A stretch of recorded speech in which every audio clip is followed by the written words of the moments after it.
Alors c'est vrai qu'aborder la sexualité en couple, ça semble essentiel. Pourquoi? Parce que cette sexualité, elle va évoluer tout au long de notre vie. Donc si on reste avec le même partenaire, si on a 20 ans, on n'aura pas la même sexualité à 40 et pas la même à 60. Donc ce qui est important, c'est de pouvoir discuter autour de ça, mais aussi la chose primordiale, surtout jamais pendant les rapports sexuels. Ça, c'est quelque chose de très intime, il y a un don, un partage qui se fait à ce moment-là. La sexualité va être abordée après, pas en débriefing non plus, mais juste pour faire des points de temps en temps, savoir quelles sont les attentes de l'autre, est-ce qu'on fait bien, est-ce que c'est au bon moment.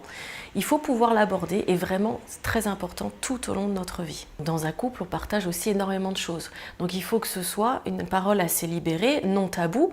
On se connaît quasiment par cœur. Donc c'est vrai que c'est assez facile de pouvoir en parler. L'écueil à ne pas faire, c'est surtout de ne pas le faire quand rien ne va plus.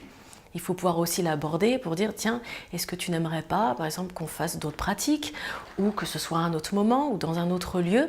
Ça peut être plutôt agréable. On peut le faire devant un petit verre, pourquoi pas, et puis discuter comme on pourrait discuter aussi de l'actualité ou de nos enfants.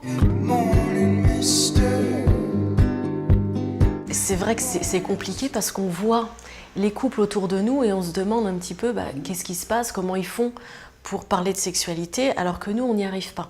Donc ça, c'est vrai que c'est important comme sujet. Comment on fait? Il n'y a pas de règle puisque chaque couple est particulier et surtout dans un couple on est deux. Donc c'est pour ça que je parlais tout à l'heure de on est censé bien se connaître. Je pense que le mieux pour éviter certaines erreurs, c'est d'en parler dès le début. Et de pouvoir là faire effectivement un petit débriefing pour savoir quelles ont été les pratiques antérieures à ce couple-là et si on a des attentes particulières vis-à-vis de son compagnon ou de sa compagne. Mais il ne faut pas que ce soit un sujet tabou. Il faut vraiment pouvoir l'aborder aussi naturellement qu'un autre sujet. Et si jamais il y a un gros souci, nous en tant que sexologue, on est là.